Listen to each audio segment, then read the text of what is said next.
Yo, what's good with y'all, man? I am back with another video. You know what I'm saying? It's been a little minute, but I think that I want to start doing this more. Like, I think I want to start being consistent on YouTube instead of Instagram. You know what I'm saying? I just feel like posting content on Instagram, it's like, it's too like personal, you know? Like, everybody I know, it's like, I think that in order, because I'm trying to build a community on here, so I want to be able to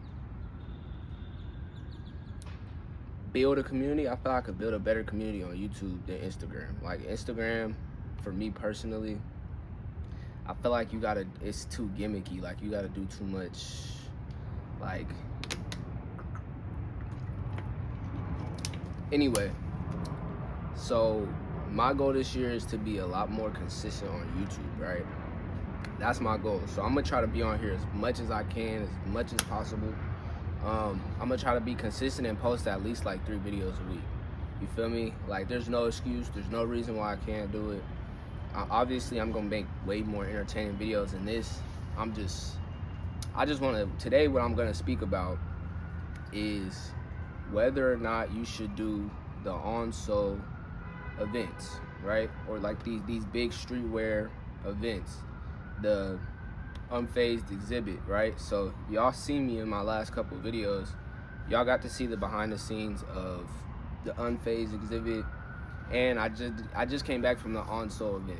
So I just came back from Atlanta, and I want to give y'all real feedback, because I feel like in the vlog it's just like a lot of run and gun, and y'all didn't get to really see, like, you feel me, the truth of like how it is, and whether or not you should take your brand to Atlanta, or if you live in Atlanta, whether you should go, you know what I'm saying, and spend your money, because it's an investment at the end of the day. At the end of the day, you're spending your money to be there, right? Like, all those booths, you're spending your money to have your clothes displayed in front of influencers, celebrities, right, etc.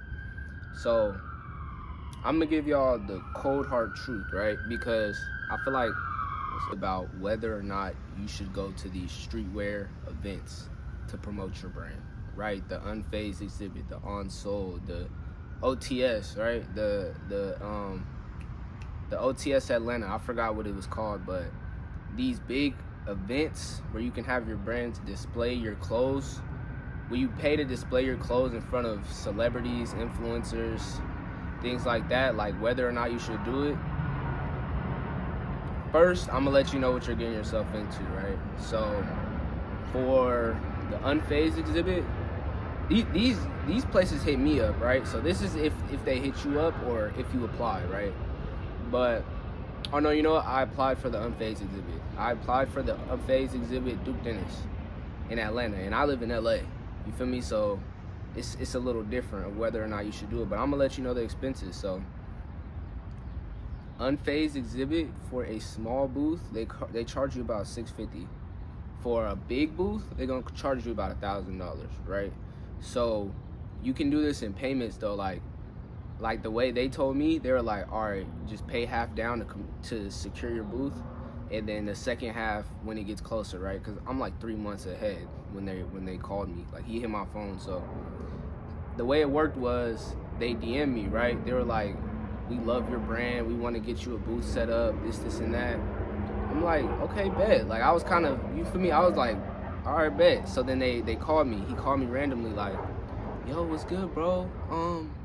I want to get you secure with your booth, so we just need half down. And he's like, the way it's set up, we're gonna have Duke Dennis walk past your booth, right? Like 100%, he's gonna walk past your booth. So I'm like, okay, bet. Like, that's solid, you know? Like, he gonna walk past my booth, he get to see my clothes, and you're calling me and inviting me to come?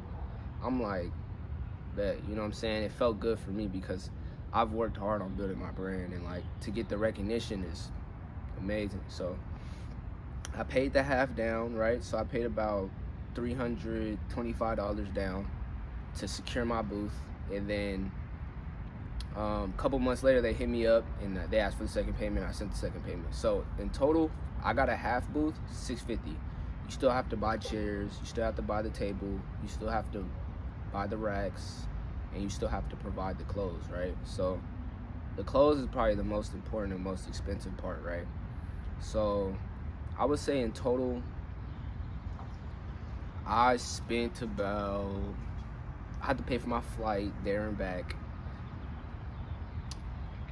So just for the booth, I'm not gonna include the clothes, because if you don't know how much clothes cost and you have a brand, then you know what I'm saying, you're kind of lost. But I'll tell you how much it costs for a bulk for 50 pieces, right?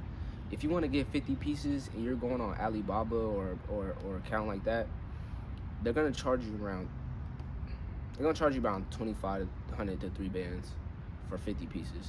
You feel me? And if you're getting good quality, like best quality you can get type, you feel me? I've gotten different manufacturers that charge me way less just through knowing people. But you have to know people, because if you just listen to one of these Instagram manufacturers, they could scam you and you won't get your clothes. So boom, right? So that's how I went. I spent at least $1,000 just getting out there and getting the booth set up. So now my mindset is make my money back. You want to make your money back. So the best way to do this, I would say, is one, you want to have like a tablet or an iPad so that people can, even if they just want to walk by and have a conversation with you, I would say get their information, right? So network, get their information. You didn't come out there for nothing, right? It's fun and games, but I see a lot of people sitting down the whole time and on their phone and this and that. Like me personally, I spent money to be here. Like I'm gonna get the best out of it. So if you don't know how to network, bro, like read some books, you know what I'm saying? Take a communication class. I took a communication class in college, and I worked a job. I worked a sales job before, so I know how to talk to people and get that down, right? So understand you're gonna have to talk to people, right? You're gonna have to communicate, record everything. Like how I did, record everything, and make sure your clothes and your display is nice, right? You don't want to be pressuring people to buy. I just like to keep a nice setup and people will come and buy. Just like how if you walk into Cool Kicks, they're not gonna press you to buy. It just everything looks nice, the vibe, and then you end up buying. You know what I'm saying? So in terms of money wise, right? So making your money back, I was able to spend about, I made my money back. Let's say that. But I charged a lot. Like for my Lucky denim, right? I only brought about, okay, let me tell you how much clothes to bring, right? So for me, I brought about 10 to 12 pieces of each pieces of clothing, right? So if I have this, I'm gonna bring 10 of these, right? So that's probably about, like, depending on the sizes, you're gonna get, like, for me, larges sell the most. So I bring like 4 larges, 2 small, 2 mediums, 2 XLs, because I'm trying to display my clothes, right? It's not about the money for me as much as displaying my clothes and getting that out there. So I had about 5 different pieces. My flannels sold the best, right? I sold my flannels for $75 each. I sold my Lucky denim for $100 each. And I sold out of my Lucky, well, I sold out besides 2, right? And my flannels, I sold most of, I had 16 flannels. I came back with 4 flannels. You get what I'm saying? And then I sold some hoodies as well. My Make Swag Great Again's hoodies, sold those for $75. And I sold my, what else did I sell? Make Swag Great Again, flannels, Lucky denim. I think I had some beanies sell pretty good, but I would say the way, like I said, the depending on which event you're going to, right? So for me, that event was catered to my niche for my brand. You get what I'm saying? It catered to my brand. So that audience is gonna like my shit. You know what I'm saying? It's gonna fuck with my shit because that's what I make my clothes for, and that's how my content is catered to. You get what I'm saying? Like that's my audience. So if you got like a UK brand, or if you're not a super streetwear brand, like, you gotta think it's Atlanta, bro. So it's like they're used to loud graphics, like super loud clothes. So I knew my clothes would sell in that space, right? So the steps, right? So make sure you market, right? Network. get your videos, vlog, get your videos.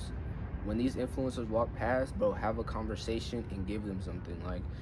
Like as much as it seems like you're just giving clothes away and you're like, bro, I'm trying to make money. Like, I'm not trying to, you feel me, give clothes away, but it's like, they're gonna have to, because if you know who Nico is, Nico created Babe, right? He didn't design Babe, but he's the face of Babe. His thing was 50-50 rule. He created the 50-50 rule. He gave away half his clothes and he sold half his clothes. So that's how he was getting his name around. Because if you I only had 12 pieces.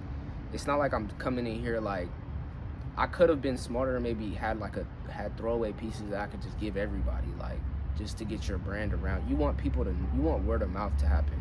You know what I'm saying? Like, oh, he did this, he did that.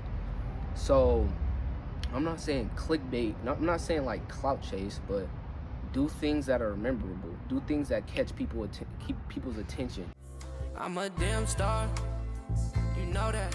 My bitch, she so damn bad, even in the throwbacks. It in my bitch, it in my bitch, it in my bitch.